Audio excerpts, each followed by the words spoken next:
Tennessee This Week from WATE's 6 on Your Side starts now. Hello and welcome to Tennessee This Week. Good to be with you. I'm Don Hudson. Tennessee continues to grow. In fact, Tennessee is one of the fastest growing states in the nation. The Boyd Center at UT projecting that our population will grow by some 900,000 people over the next 16 years. That would put the state's population at just under 8 million at 2040. Now, in 2022, the most recent available census, just over 7 million people were reported to be living in our state, and a lot of those will be over the age of 65. In fact, we want to take a closer look at the numbers. The state's overall population of people 65 and older is projected to grow by 25%. But when you look at the 75 to 84 age group, we are talking about a 36% increase. And when we move to the age group that is 85 and up, we're looking at a 72% increase, again, by 2040. Now, the CAC Office on Aging, by the way, says that there are already more than 100,000 people living in Knox County who are over 60. And the group saying that the population increase like that, like the one we are talking about, would significantly impact resources here. This has been a growing trend for sure, with individuals living longer and baby boomers turning 65 every day. So we've been kind of preparing for it, but it still definitely will have a huge impact being able to meet additional needs. But that's what we're here to try to figure out as well. And joining us here to discuss all things political, our political pundits, Courtney Piper, Craig Griffith is back, and Michael Covington.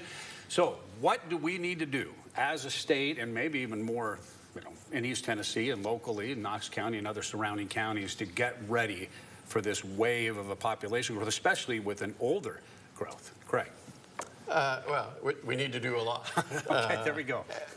I have in the last 10 years gone through senior problems personally. And I think the biggest thing the state needs to do is figure out a way how they're going to provide housing for seniors that can't take care of themselves. Right. Nursing homes, assisted living, senior centers and things like that. Because now, if you don't have the resources, there's really nowhere to turn. Medicaid doesn't cover it, Medicare doesn't cover it. So I think there'll have to be some legislation changing the rules. If you want state aid for housing and you're a senior, you basically have to divest of all resources that you have. If you're married, you can keep a family house for your spouse, but that's it.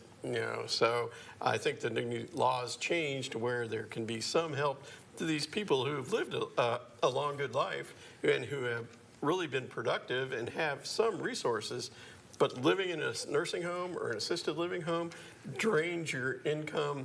It can be $100,000, $150,000 a year, and very few seniors have saved enough to where they can actually afford that, especially, in the more rural areas. We already have issues, Courtney, of trying to have affordable housing. Now you start thinking about this.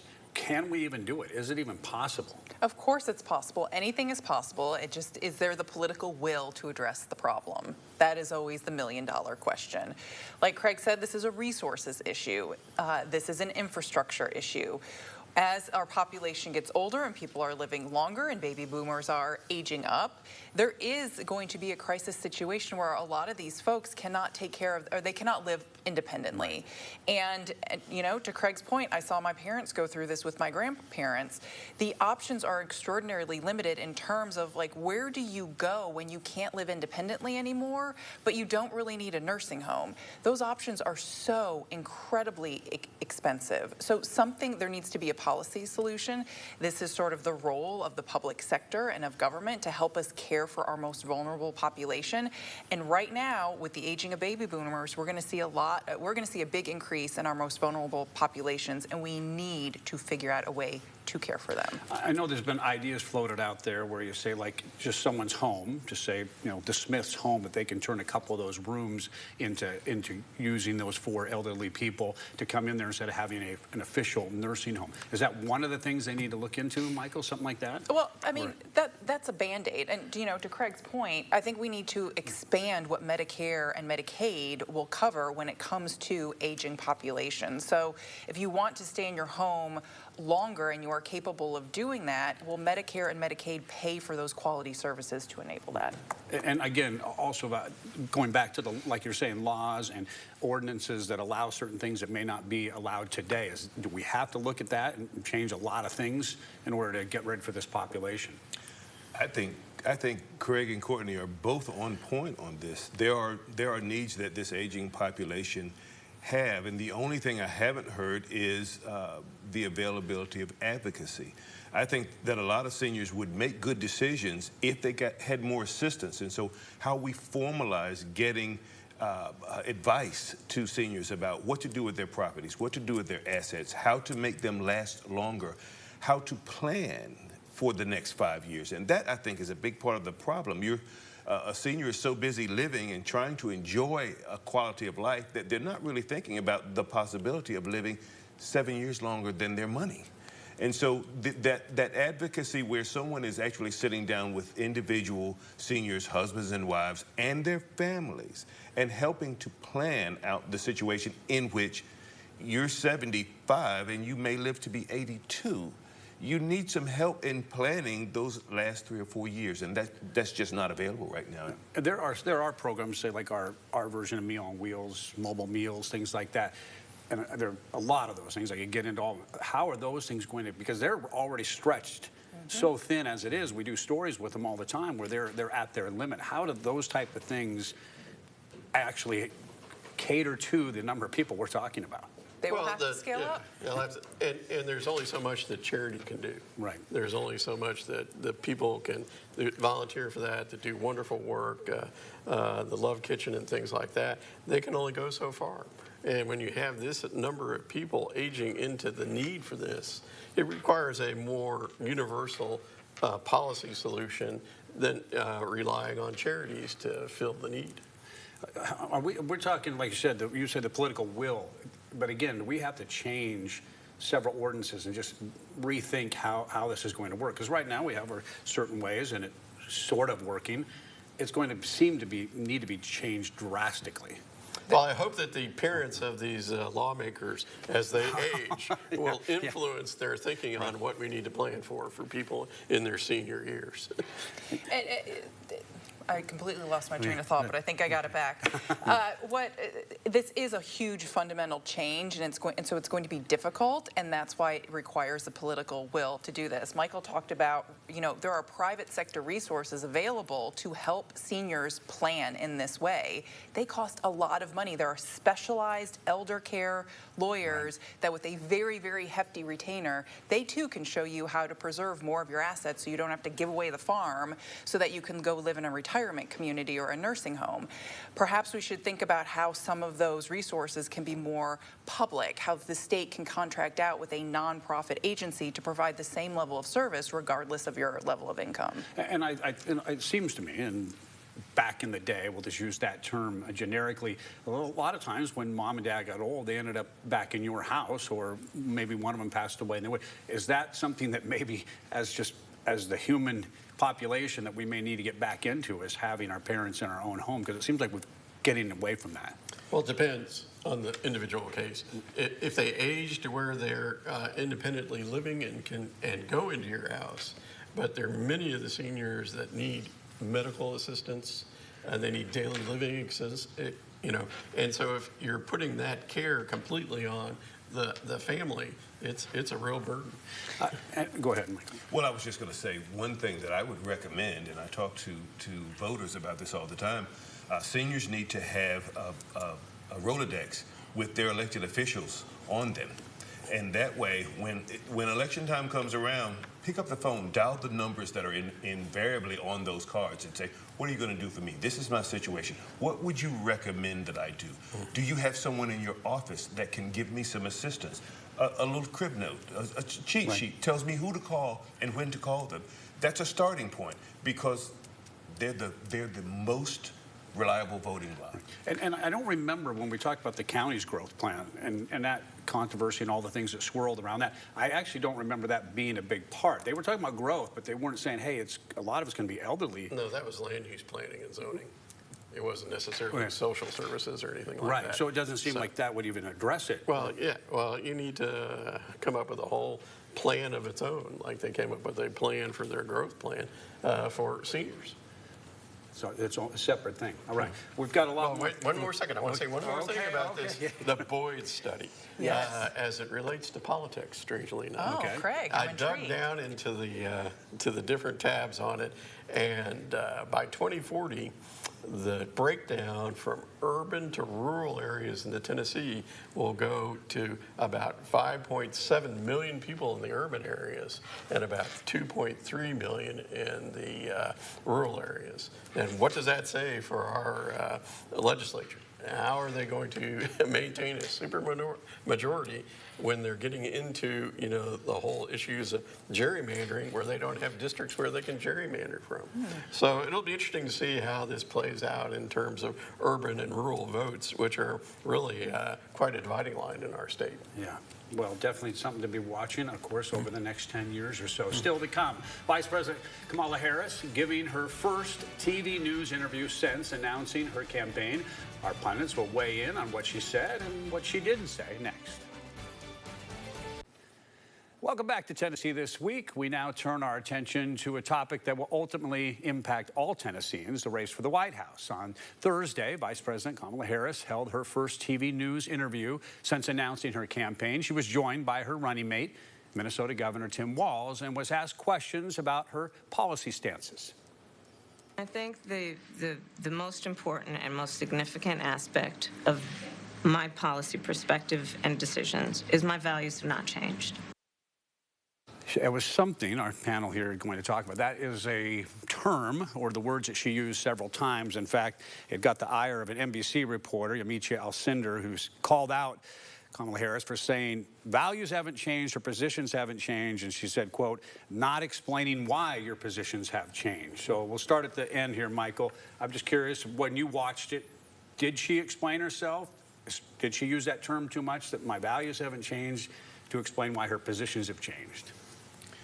Well, my values have not changed. I just want to say that. And that was going to be my opening joke. And she's already said it. Her values haven't changed.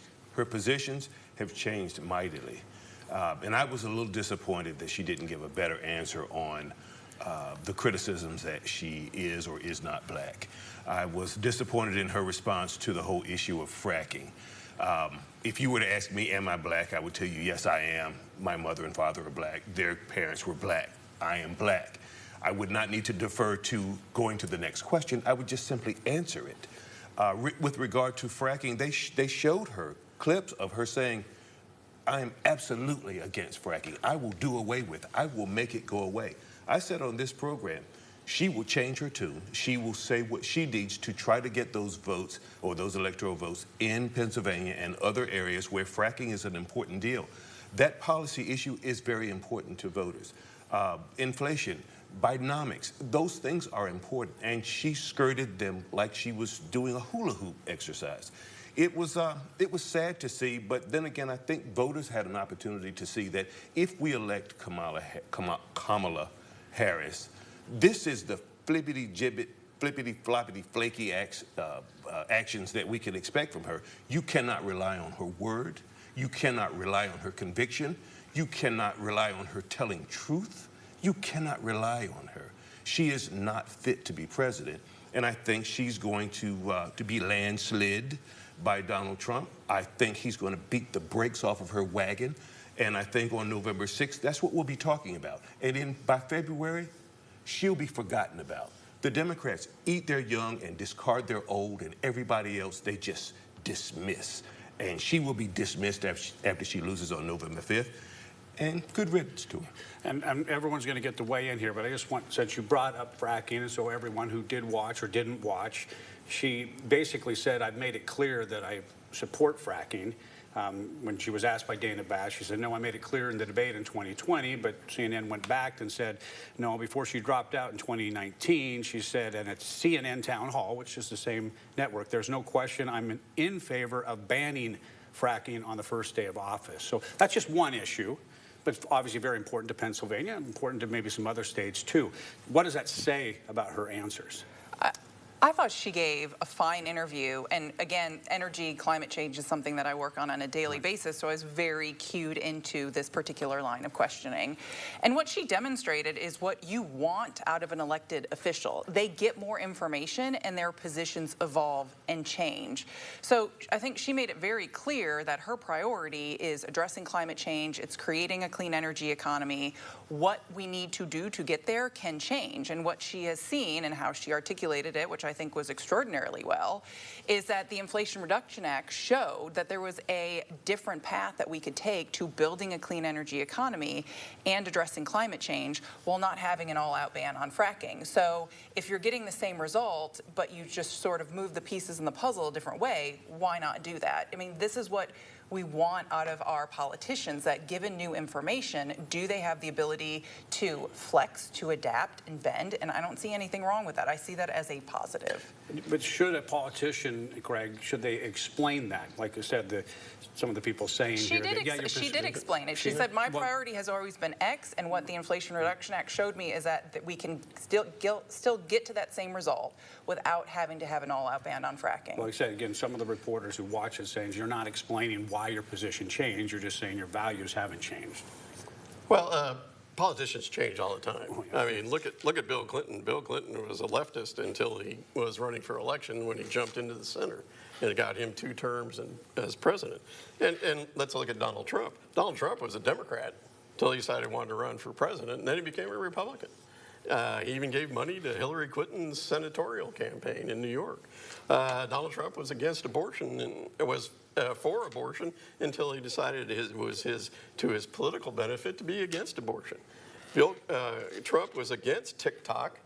He wanted it banned when he was in office, but then when a major donor of his came to his office and said, oh, gee, I have a significant investment in TikTok, all of a sudden he wasn't against TikTok anymore. So, you know, we can go down the list, and right now I think the race is very close. I don't think it's going to be a landslide by any means, and we'll have to see. If people actually are concerned about people's stances on positions, then do the research and find me the candidate that hasn't flip-flopped more than the other candidate. It's interesting, you did talk about the about TikTok, and this past week too, Mark Zuckerberg came out and said, hey, the White House did pressure us, and I wish we hadn't done it.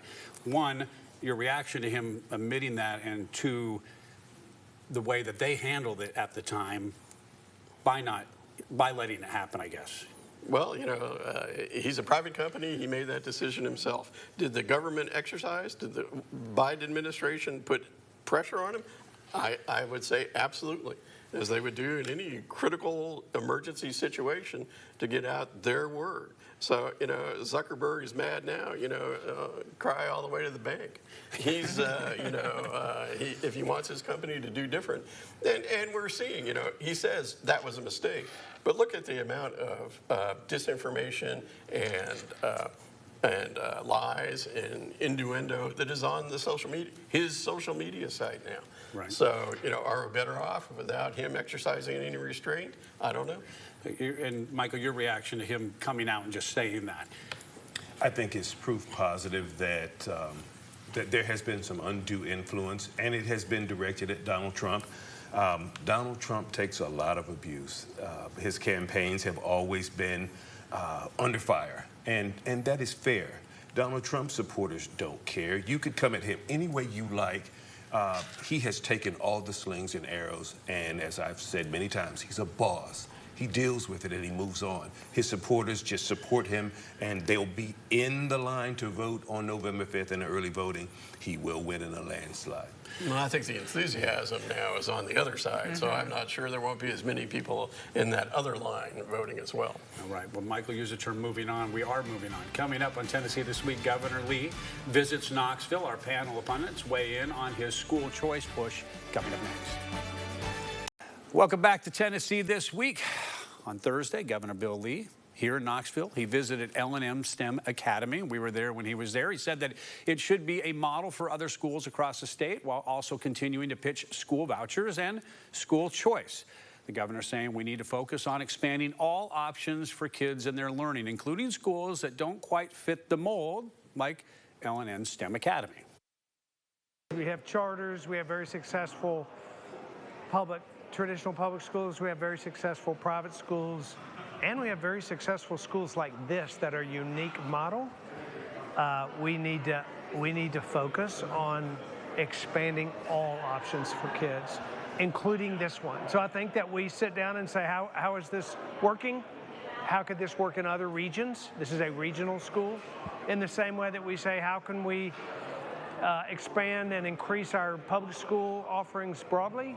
How we provide for greater choice so parents can choose a private option if they want to, but this particular unique school, we need to have more of them across Tennessee. All right, let's talk about what he had to say there. One of the things he said is we need to expand options for all kids to make sure that all kids have this type of option for their education. I'll start with Courtney here. I think I haven't started with Courtney yet. So do you see the steam coming out of my ears?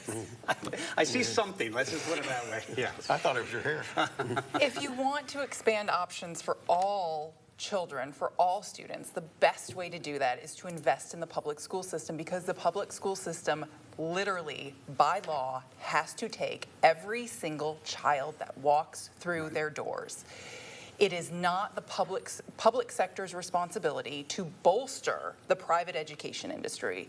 Period. End of story. So if your goal is to make sure that the most students receive the most benefit from our public investments, if he likes the LNN STEM Academy model, he can free up resources for other school districts across the state to employ that model, so that model can be accessible to each and every student that crosses through its doors. I've said this a million times. The governor keeps saying that the voucher program gives parents choices. It does not give parents choices. The ultimate decision rests with the private school, because the private school can reject your student for any single reason. All right, by the way, you said a million times. Our fact checkers say it was only 950,000. Okay, well, you know. No. Anyway, Michael, you're I'm rounding up. I'm rounding, yeah. I was gratified that the governor saw fit to come to Knoxville and talk about schools, and he mentioned charter schools first. Charter schools, traditional schools, private schools, and other options. And I said several weeks ago that I felt like charter schools would be a part of his strategy to make certain he had a good running start into the next legislative session to get this passed. If he continues to do these kinds of stops in towns or cities like Knoxville, he's going to get the support he needs to get that passed, because he's exemplifying what it is about choice that makes sense for parents. Robotics, 3D printing, the kinds of things that are at the STEM Academy, that model can be taken into rural areas and draw students from multiple counties, just like L&M STEM Academy does. So I think that the governor has a good approach. I think it's going to give him the leverage he needs to get vouchers passed in the next legislative session. How do you see that, Craig? I see it as the state must have a bottomless pit of money to spend. They're saying that they can improve public education, develop STEM academies like the LNN in various regions across the country, across the state, and that's going to cost a pretty penny. And then we have at least a $14 to $15 million expenditure for the voucher program if it's proposed. So I just don't believe the governors, we can do all the vouchers we want, and we can improve public education at the same time. I don't know that the money's there. And I think that, yes, I think that the vouchers will probably pass this next session. But he has to overcome the opposition from the rural school systems before he can get that done. And I don't know if coming to Knoxville helps him do that. Are there enough representatives in those rural areas to Well, there are fewer now after the elections. Right. Well, there are fewer on the Senate side, but his bigger problem has always been in the House. Right. And he didn't make much traction in the House. Yeah, it was a mixed bag. But again, I think the rural school systems are the ones that oppose vouchers, because the schools that are accepting the vouchers don't have the same requirements that the rural school systems have in terms of accountability and in terms of serving students with handicaps. So, but I do think in the end he'll get it. Okay, so everyone real quickly weigh in, because we only have about 15 seconds. You say it'll pass this time? It will not pass. It will not.